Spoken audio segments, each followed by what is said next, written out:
What is up, YouTubes? Mountain Man Magic, and we're here to ask the question, can you have too many Magic the Gathering products? I honestly don't know. I don't know what the answer is, because I think that there is some wisdom in the having too much of a good thing, so to speak, but I'm not here to whine and rant and just complain about, oh my goodness, there's too much happening. There's an argument there, I get it, but I look at it like it's all on a scale. There's pros and cons to everything, and I want to start this conversation by just framing it around the idea that Wizards as a business has to make money, but then balance that objective focus strategy with also keeping in mind the longevity of the game, that people are still having fun playing the game and collecting the cards, and then it's an overall good experience for the players, attracting new players, retaining them, all that good stuff. So with that said, I'm not just going to be ranting about this. I'm going to try and give a unique perspective because I know every single content creator out there has been talking about it. And I think I have some unique pieces to talk about and add to the conversation that no one else is really bringing up, and they're not bringing this perspective to the conversation. So I guess that's what I'm here to do. Let's get into it.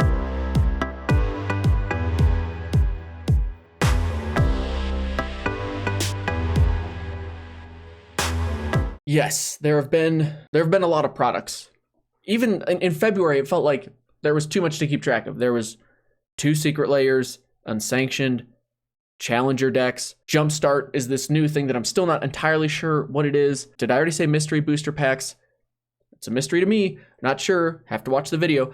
Point is, just in February, we've had like 14 things to be talked about, as well as a new expansion set coming up. You can see why a lot of people are talking about this. Like, is there too many products coming out? I still don't know. I think I've asked that question 3 times so far in this video.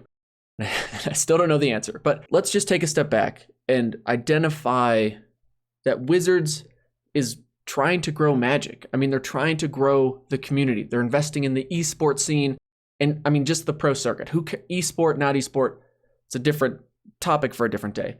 But is Wizards trying to grow the scene, the game? Yes. That means they're going to be doing new things to attract new players. That has to be at the top of Wizards' mind, is how do we grow it? And I think their focus, their strategy, the pro that I see to having all these products is trying to figure out which ones work to get new players into the game. I mean, that's my point. That's, if I choose to believe that Wizards and those that have the power and influence to make decisions there are doing it to add to the longevity of the game, this is their approach to it. I can appreciate that Wizards is trying new things to get new players into the game and keep them around to enjoy it. On the flip side, I also get the complaints of wallet fatigue and that fear of missing out. My biggest complaint that it feels like a lot of these products are meant for new players, but Wizards is continuing to put in something that gives people that fear of missing out. And that to me is the worrying thing, where it can feel like we're burnt out. We're burnt out on buying new stuff and just opening it and feeling like we're trying to chase whatever cards they threw in it, whether it's new, unique lands. That to me is the most unprecedented thing that Wizards has done, where they're creating a ton of new products, but still keeping in cards to attract people across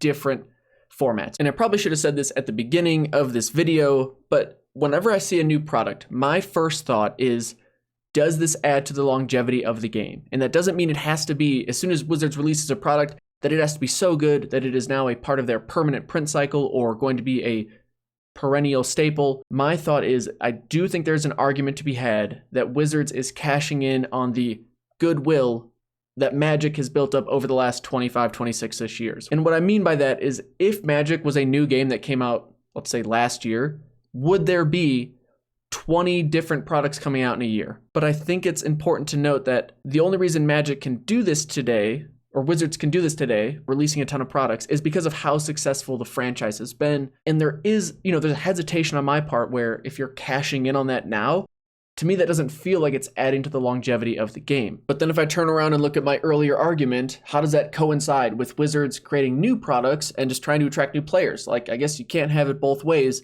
And I think this is where we can start to see, why is that frustration coming in? At least the joke that you see out there on the interwebs is that Wizards has said, not every product is for every player. And I think, like, that's fair. No arguments here. But then you shouldn't try and make every product attractive to every player or give every player that fear of missing out. That to me is where the frustration comes in at. hey, look, we're not trying to burn you all out. We're just trying to get people into the game. By the way, do you see all these new cool cards, lands, and chase expensive cards in these new products? Wizards, you can't also have it both ways. You know what I mean? You can't say, here's how you can get these awesome new reprints, is in essentially a product that doesn't have any other appeal to you except for the reprint. So there you have it. I guess that's really my biggest takeaway, is that I don't think it's too many products, but I do think that there's something to be said about trying to make every product have some element of fear of missing out, or that builds a fear of missing out. That to me feels like the excessive part of this explosion of new attempts at getting new players into the game. How does that comment resonate with you though? Do you agree with it, disagree? Let me know your thoughts. Like, have there just been too many products? Do you think that Wizards is overdoing it, or could they do more? Has it gotten you into the game if you're a newer player, or if you're a tenured player? What has been your perspective on this last year and a half or so? Oh no, the card slid down. Okay, hold on.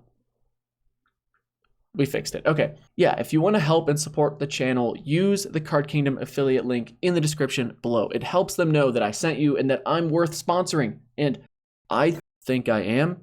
As to my patrons, which I want to give them a shout out because they are the best patrons on the internet. I cannot say it enough. Thank y'all so much for being so awesome. I really do. I could just make a 10-minute video thanking my patrons because y'all are awesome. Have I said y'all are awesome? Yes. I'm going to keep saying it, but that's it for me. Again, with the video, if you made it this long, thanks. But yeah, let me know in the comments. Do you feel like Wizards is printing too many products? Or do you feel like they're giving you that fear of missing out? Are you feeling burnout? Or do you feel like they could do more? Like, let me know where you're at. Love to hear it. Love to chat with you in the comments. But with that, thank you to Card Kingdom for sponsoring the channel. Thank you to my patrons, and thank you for watching. We'll see you in the next one. Take it easy. Peace.